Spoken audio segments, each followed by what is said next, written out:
여러분 사랑합니다. 함께 예배 드리게 됨을 감사합니다. 은혜 받고 돌아갑시다. 한 주간도 하나님의 축복 가운데 살아가시기를 주님의 이름으로 축원합니다. 축복합니다. 오늘 10절 말씀, 다니엘이 이 조서에 왕의 도장이 찍힌 것을 알고도 자기 집에 돌아가서는 윗방에 올라가 예루살렘으로 향한 창문을 열고 전에 하던 대로 하루 3번씩 무릎을 꿇고 기도하며 그의 하나님께 뭐하였더라? 감사하였더라. 감사기도하였더라. 우리는 지난 3년 동안 코로나 팬데믹으로 많은 어려움을 겪었습니다. 우리 개인도 가정도 교회도 나라도 특별히 영적으로 힘든 시간을 저는 보내었다고 생각합니다. 교회는 공동체이기 때문에 함께 만나서 함께 교제하고 또 서로 사랑하고 서로가 서로를 섬기고 하나님의 사랑과 은혜를 나누어야 그것이 살아있음을 실감할 수 있는 공동체가 바로 교회입니다. 그런데 갑자기 다가온 코로나로 인해서 모두가 당황하고 우리는 모임과 만남을 또 중단을 했습니다. 그리고 영적 활동이 많은 부분에서 제약을 받고 또 지금도 받고 있습니다. 이런 상태를 아마도 성경에서 말씀하신 대로 살았다 하는 이름은 있으나 실상은 죽은 자와 같은 모습으로 우리의 신앙을 버티고 있다는 겁니다. 물론 우리의 삶의 현실도 많은 어려움을 겪고 있는 것은 사실입니다. 국가적으로도 사회적으로도 교회적으로도 우리 가정적으로도 많은 문제가 산적해 있습니다. 이럴 때 우리는 어떻게 해야 합니까? 이럴 때가 바로 하나님을 바라보고 하나님을 생각하고 하나님을 바라보고 하나님을 찾아야 할 때입니다. 이럴 때가 바로 하나님께 기도할 때입니다. 오늘 본문에 등장하는 주인공 다니엘은 아마 우리가 너무너무 잘 아는 이야기 아닙니까? 우리가 성경을 봐도 수십 번 또 여러 번 필사도 하고 우리가 교회당에 올 때마다 목사님들을 통하여 설교자들을 통해서 이 이야기를 얼마나 많이 들었습니까? 그런데 제가 오늘 또 이분의 사건을 중심해서 또 잠시 나누기 원합니다. 오늘 본문에 등장하는 주인공 다니엘은 정말 그 험난한 시기를 기도하는 사람으로 살았다는 거예요. 당시 다니엘의 나이가 여기에 말씀에 기록된 이 당시는 한 80을 넘은 고령에 접어들었습니다. 젊은 날 바벨론의 포로로 잡혀와서 지금까지 세상도 그의 인생도 많이 변했습니다. 바벨론 왕국에서 메데와 페르시아 왕국으로 넘어갔습니다. 바벨론이 메데 파사 나라로 이제 이것이 정권이 바뀌게 됩니다. 다니엘이 어린 10대 때에 바벨론으로 포로로 끌려왔지만 그의 신앙은 변하지 않고 하나님 앞에서 절대적인 믿음을 가지고 세상에 많은 영향력을 끼쳤습니다. 다니엘이 죄악된 이방 문화 가운데서 특히 권모술수와 부정부패가 만연한 정치판에서 어떻게 한결같이 신앙을 지키며 영향력 있는 그런 지도자로 살 수 있었을까요? 오늘 여기 3절에 보면은요 이런 말씀이 있거든요. 자, 다니엘은 마음이 민첩하여 총리와 방백들 위에 뛰어남으로 왕이 그를 세워 전국을 다스리게 하고자 한지라 그랬어요. 다니엘은 80 넘은 고령이지만 하나님께서 주신 지혜로 인해 마음이 민첩하여 또 다른 총리가 세 사람인데 우리도 보면은 교육부 부총 교육부 장관도 부총리라 그러고 또 그 다음에는 본대 총리가 있고 또 부총리가 또 있죠. 그러듯이 아마 부총리인지 모르지만 어쨌든 이 나라에도 총리가 세 명인데 그 가운데 다니엘도 한 사람이라는 거예요. 그런데 두 총리와 젊은 방백들이 따라갈 수 없을 만큼 다니엘은 모든 면에서 뛰어났습니다. 그래서 다리오 왕은 이런 다니엘을 크게 신임하여 그를 세워 전국을 온 나라를 다스리게 하는 그 직임을 그에게 맡겼습니다. 자, 오늘 여기 6절 7절에 보면 이런 말씀입니다. 이에 총리들과 고관들이 모여 왕에게 나아가서 그에게 말하되 다리오 왕이여 만수무강하옵소서. 나라의 모든 총리와 지사와 총독과 법관과 관원이 의논하고 왕에게 한 법률을 세우며 한 금령을 정하실 것을 구하나이다. 왕이여 그것은 곧 이제부터 30일 동안 한 달 동안에 누구든지 왕 외에 어떤 신에게나 사람에게 무엇을 구하면 사자굴에 던져 넣기로 한 겁니다. 국회에서 새로운 법을 만들었대요, 이들이. 그런데 이상한 법입니다. 한 달 동안, 그것도 1년도 아니고 평생도 아니고 한 달 동안 우리 왕에게만 절하고 왕에게만 구하고 세상의 다른 신에게나 어떤 사람에게 구하면 그 사람들은 빈북 이천 지위 고하를 막론하고 잡아서 사자굴 속에 일반 감옥에 가두는 것이 아니라 사자굴 속에 집어넣겠다는 거예요. 산 사람을 사자굴 속에 집어넣으면 어떻게 됩니까? 사자밥이 되는 거죠. 그래서 이제 이 법을 바꿀 수 없도록 임금의 도장을 왕의 도장을 거기서 꽉 찍었어요. 이제 다니엘은 30일 동안 하나님 앞에 나아가 기도하는 생활을 포기하든가 기도하다가 사자굴 속에 던져지든가 양자택일 외에는 없습니다. 그런데 오늘 여기에 다니엘이 어떻게 하는지 보세요. 여기 보면 10절에 아까도 읽었으면 다니엘이 이 조서에 왕의 도장이 찍힌 것을 알고도 우리나라 같으면 국회에서 법을 제정하고 그것이 이제 확정 난 것을 알고도 자기 집에 돌아가서는 아마 2층 방 집인 것 같아요. 윗방에 올라가 예루살렘 쪽으로 자기 고향 하나님의 성전 하나님이 계시는 법궤가 있는 그곳을 향하여 창문을 열고 전에 하던 대로 그러니까 옛날에도 했단 말이죠. 전에 하던 대로 하루 3번씩 한 번도 아니고 3번씩 무릎을 꿇고 기도하며 그게 하나님께 뭐 하였더라? 감사하였더라. 그의 생명이 촛불 앞에 바람 같고 가을날에 추풍 낙엽 같은 그런 간당간당하는 그런 상황인데 그는 기도하면서 어떤 기도를 드렸다는 거예요. 주여 저들을 물리쳐 주시옵소서. 악의 세력은 나사렛 예수의 이름으로 물러갈지어다. 그런 기도 드린 것이 아니라 뭐 했다고요? 하나님께 감사했대요. 자, 오늘 여기 이 다니엘의 모습을 보면서 오늘 이 시대를 살아가는 이 배목사와 우리 장흥 성도들이 어떤 모습으로 우리가 신앙의 삶을 살아야 될까요?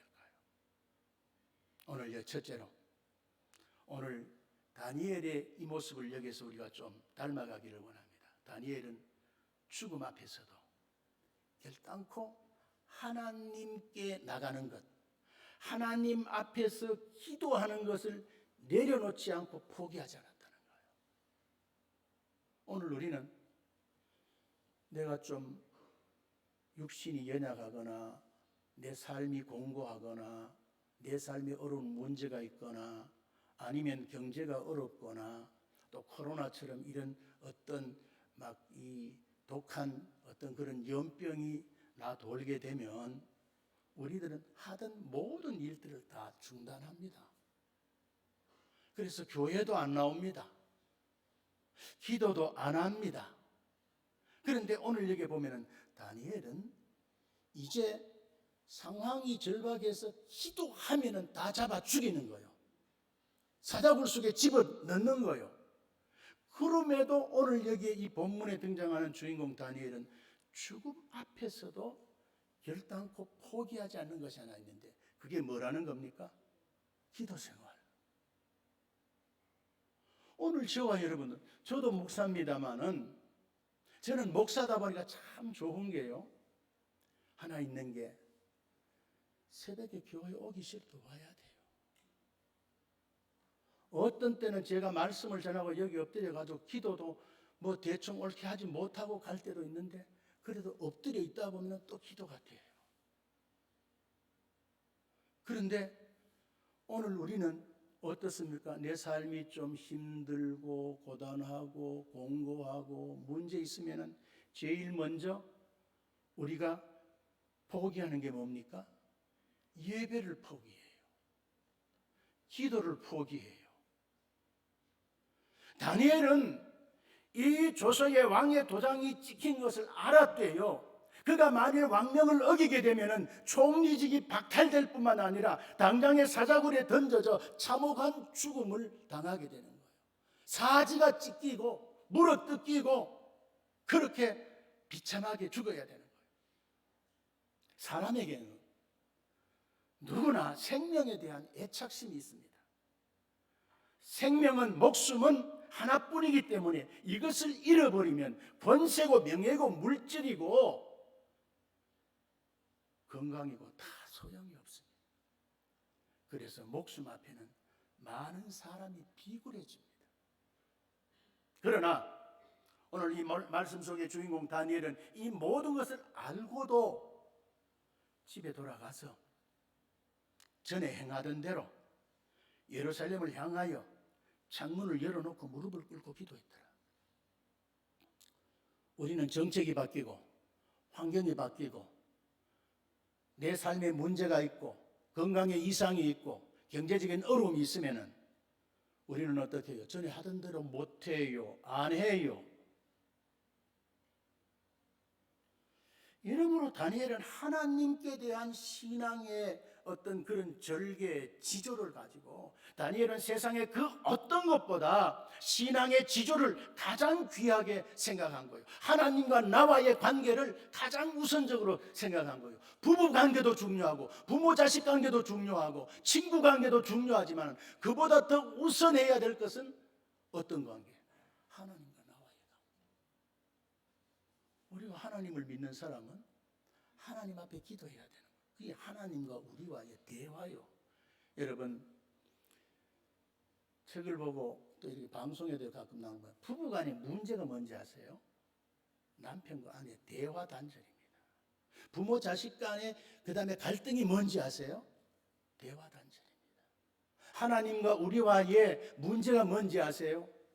예수를 믿는데 예배도 참석하는데 이름은 목사라고 하는데 이름은 성도라고 하는데 하나님하고 이 관계 회복이 안 되는 거예요. 하나님하고 대화가 없는 거예요. 내 삶이 이렇게 심각하고 연약하고 문제가 많은데 그러면은 우리가 아이들은 어떻게 해요? 어떤 가다가 손가락에 가시만 찔려도 엄마 그러면서 찾아와서 손가락 내밀잖아요. 그런데 우리는 죽을 고비를 넘기고 하다 하나님 앞에 안 엎드려요. 그런데 오늘 다니엘은 어떻게 했다는 거예요? 다니엘은 어떻게 했습니까? 이 사람이 어떤 사람입니까? 목숨을 걸고 기도하는 사람. 다니엘은 죽음 앞에서도 기도를 중단하지 않았다는 거예요. 우리와 조금 다르지요? 그 다음에는 오늘 여기에 둘째는 다니엘은 죽음 앞에서도 전에 행하던 대로 어디를 바라보고 있었다는 겁니다. 예루살렘을 향한 창문을 열고 그것을 바라봤다는 거예요. 이게 뭡니까? 아니, 고향 땅을 나도 바라봐요. 이거는 의미가 있습니다. 예루살렘에는 뭐가 있습니까? 성전이 있습니다. 하나님의 전이 있습니다. 그 성전 안에 가장 지성소 안에 고이 모신 게 뭡니까? 하나님의 법궤가 있습니다. 그러니까 하나님은 신이기 때문에 우리 눈에 안 보이고 우리가 다 이해할 수 없지만은, 그래서 하나님이 성전을 지어놓고 거기에 법궤를 모셔놓고 있다는 것은 하나님이 이곳에 임재한다는 겁니다. 하나님이 그 가운데 함께 한다는 겁니다. 그러니까 다니엘이 여기에서 전에도 그랬지만은 예루살렘을 향해서 문을 열고 그것을 바라보며 기도했다는 것은 누구를 바라보고 있다는 거예요? 하나님. 그래서 히브리서에도 믿음의 주요 온전케 하시는 이인 예수 바라보자. 우리는 동쪽을 바라보든지 서쪽을 바라보든지 남쪽이나 북쪽 어느 곳을 바라봐도 괜찮아요. 우리는 하늘의 하나님을, 십자가 위에 나를 위하여 살을 찢고 달려 돌아가신 그 예수님을 생각하고 그분을 바라보는 마음으로 말씀을 바라보든지 하늘을 바라보든지 어디를 바라보든지 그것은 상관할 바 아니에요. 그래서 하나님을 바라보기 위해서는 어떻게 해요? 뭘 해야 될까요? 기도해야 되는 거예요. 아까도 광고 시간에 잠깐 얘기 드렸죠. 지금 우리 교회가, 우리 여기에 원로 장로님들 계시고 연세 드신 권사님들 계시잖아요. 이 지역에 벽돌교회로 시작해가지고 정말 우리는 하나님의 기적을, 하나님의 부흥을 체험해 봤잖아요. 어려운 교회가 이렇게 교회를 건물을 짓고 그 다음에 많은 사람들이 또 교회당에 모여오고 부흥하고 이러니까 교회를 다시 새롭게 확장하고 이런 경험을 해봤잖아요. 하자고. 그런데 교회가 아픔을 겪고 그 다음에 코로나를 겹치면서 교회가 지금 바닥을 치고 있잖아요. 이럴 때에 우리 젊은 우리 목사님과 전도사님이 정말 우리가 기도의 불을 다시 붙여야 되겠다. 이게 이 젊은이들의 꿈이요. 그래서 어떻게 해요?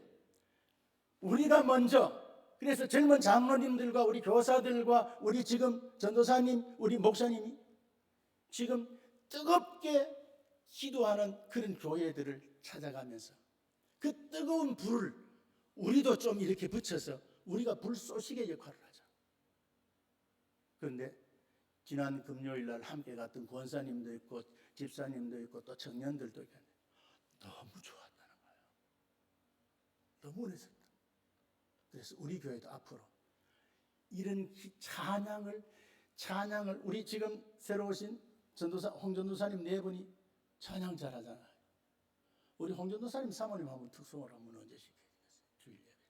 이 성악을 전공하시고 이태리까지 유학을 다녀오신 분이고 이런 분이니까. 그래서 우리가 찬양을 많이 해야 돼. 찬양 중에 거하시는 하나님이니까. 그리고 찬양을 통해서 하나님은 기뻐 영광을 받으시는 거예요. 찬양 중에 하나님이 임하시니까. 저도 오늘 일부 예배 때에 두 분이 앞에서 찬양을 인도하고 많은 사람들이 모이지 못했지만 찬송 때 자꾸 내가 그냥 눈에 눈물이 나가지고 그냥 내가 이렇게 지금 닦고 이렇게 했어요. 그래요.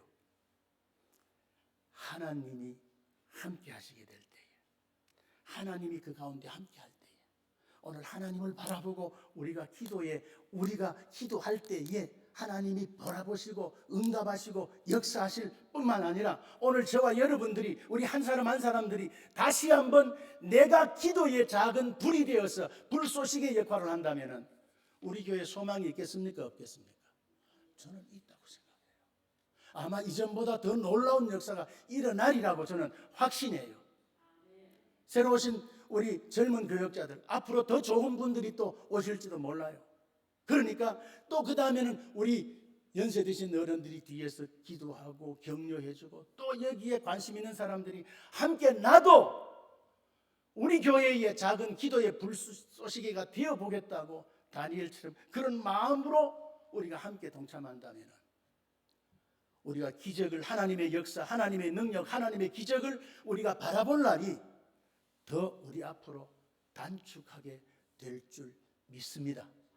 그 주역이, 그 주인공들이 그래도 주일날마다 함께 이렇게 나와서 예배드리는 우리 연세 드신 어른들, 여러분들이 격려하고 함께 기도의 거기에 그 다음에는 보탬을 해주신다면 더 큰 역사가 일어나게 될 줄 믿습니다. 자, 오늘 여기 한 가지 더요. 여기 보면은 여기에 다니엘은 죽음 앞에서도 그는 전에 행하던 대로 하루 3번 기도했다는 거예요. 보세요. 다니엘은 소년 시절에 바벨론의 포로로 끌려가는데 80이 되도록 70년 이상을 줄기차게 하나님께 기도했습니다. 그가 이렇게 오랜 세월 동안 기도해 왔지만은 상황은 조금도 달라진 것이 없었습니다. 자기 백성은 죄악으로 인하여 70년 동안 주권을 잃고 남의 나라의 지배를 받고 삶을 살았습니다. 그러다 보니 하나님의 성전은 황폐하고 쓸만한 백성들은 수차례 걸쳐 바벨론에 끌려와 그 다음에는 융화 정책에 휩싸여 선민의 자부심과 긍지를 잃어버리고 바벨론 사람이 다 되어버린 거예요. 세속화 다 되어버린 거예요. 그래서 다니엘 9장에도 보면 다니엘 기도는 자기 백성의 절망적인 상황을 거기에 말하고 있습니다. 여기 보세요. 우리의 죄와 우리의 열조의 죄악을 인하여 예루살렘과 주의 백성이 사면에 있는 자에게 수욕을 받고 있습니다. 그랬어요.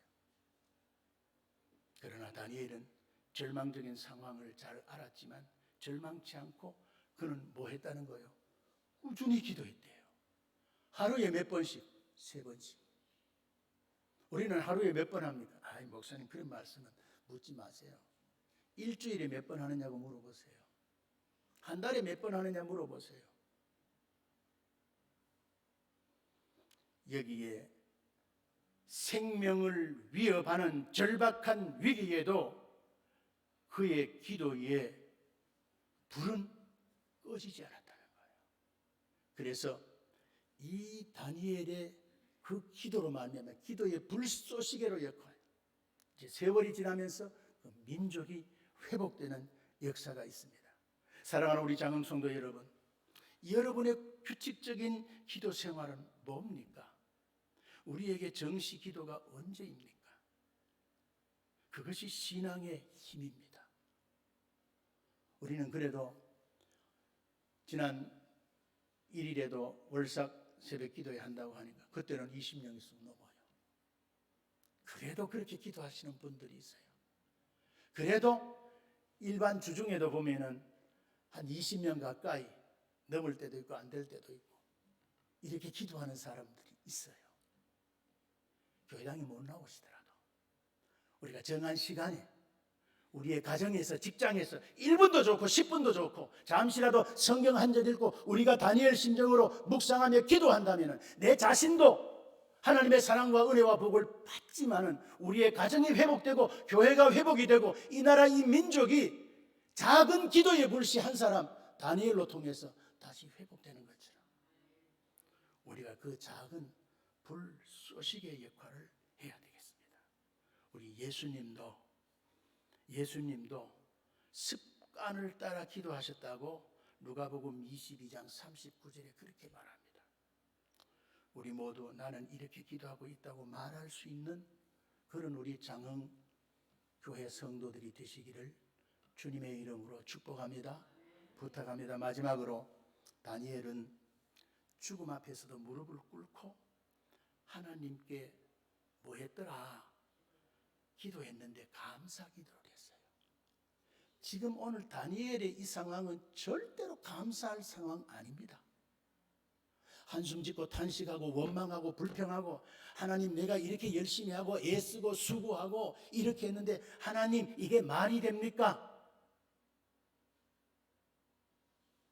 내가 이 교회를 젊은 날부터 이렇게 섬기고 교회를 짓고 이렇게 했는데 내가 이렇게 지금은 이제 은퇴해서 뒤로 물러나 있지만은 하나님 이게 말이 우리 장로님들 원로 장로님들 애쓰셨잖아요. 우리 권사님들 평생을 애쓰셨잖아요.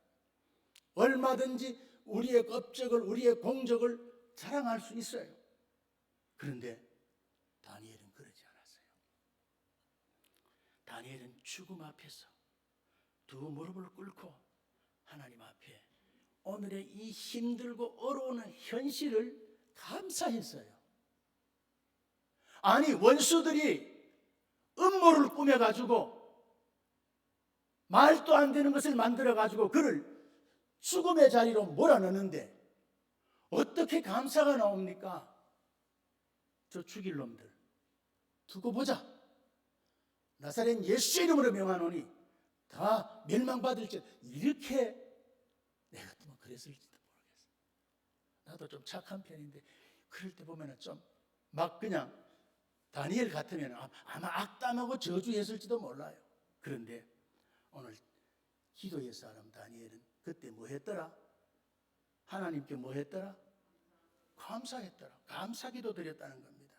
그런 하나님께 나아가 기도할 때 두 무릎을 꿇고 기도합니다. 무릎을 꿇었다는 것은 하나님께 복종하는 뜻이고 하나님을 전폭적으로 의뢰한다는 것이고 다니엘은 자신이나 자기 백성 죄 때문에 하나님의 버림받아 마땅한 자라고 그렇게 고백을 합니다. 그러므로 하나님께 나아갈 때 교만하게 나아갈 수 없습니다.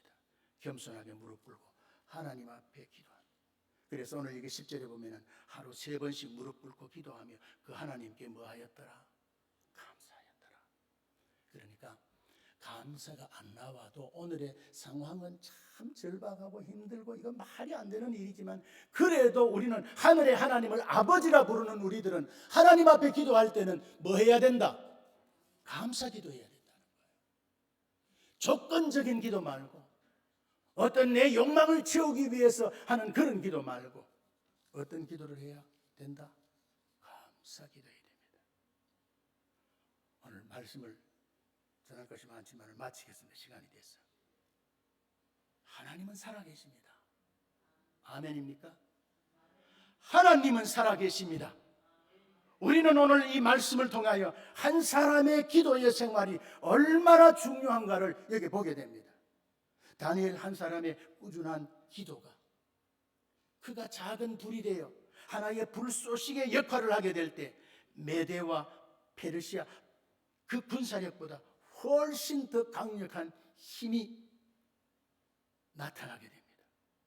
살아계신 하나님, 나의 하나님으로 의뢰하고 두 무릎 꿇고 우리가 규칙적으로 하루에 한 번이라도 3번은 아닐지라도 하루에 한 번이라도 긴 시간은 몰라도 단 1분이라도 묵상하며 주님의 십자가를 바라보며 우리가 기도한다면 다니엘의 그 다시 회복되는 영광스러운 그 하나님의 역사, 기적, 능력, 축복을 우리가 말씀을 통해서 바라보듯이 오늘 이 마지막 때를 살아가는 우리 장흥교회 모든 성도들에게도 하나님은 우리들의 기도의 두 무릎을 부르짖는 두 손을 들고 하는 두 손의 기도를 때로는 연약해서 조용히 묵상하며 하는 그 기도를 주님이 바라보시고 들으시기를 원합니다. 우리가 작은 기도의 불씨가 된다면 가정도 교회도 나라도 소망이 있습니다. 우리 모두 작은 기도의 불씨가 되어 정말 세월이 또 지나고 또 지나고 지나게 될 때에 그래 정말 너무 감사해. 저와 여러분의 입술에 감사, 감사, 감사의 소리가 계속 나오고 또 그 다음에 감사로서 끝나는 것이 아니라 다니엘의 이야기처럼 우리의 삶의 이야기가 이후에 다음 세대 우리 장흥교회 성도들이, 우리 원로 장로님, 또 그 다음에 우리 은퇴하신 연로하신 우리 권사님들의 이 이야기를, 하나의 기적 같은 그런 이야기를 기록해서 우리 앞서간 우리 장로님, 권사님, 우리 집사님들은 이렇게 살았단다. 그래서 우리 장흥교회가 있단다. 앞으로 아마 장흥교회가 아마 놀랍게 달라질 거예요. 저는 기도하면은 그런 꿈을 자꾸 꿔요. 저는 이제 뭐 원래 하면은 이제 떠나게 되는 그런 마당이지만 이 교회를 위해서 기도의 끈은 저는 놓지 못할 것 같아요. 그래서 이 다니엘의 감사가 저와 여러분의 감사가 되고, 다니엘의 간증이 오늘 저와 여러분의 간증이 되기를 주님의 이름으로 축원합니다. 축복합니다.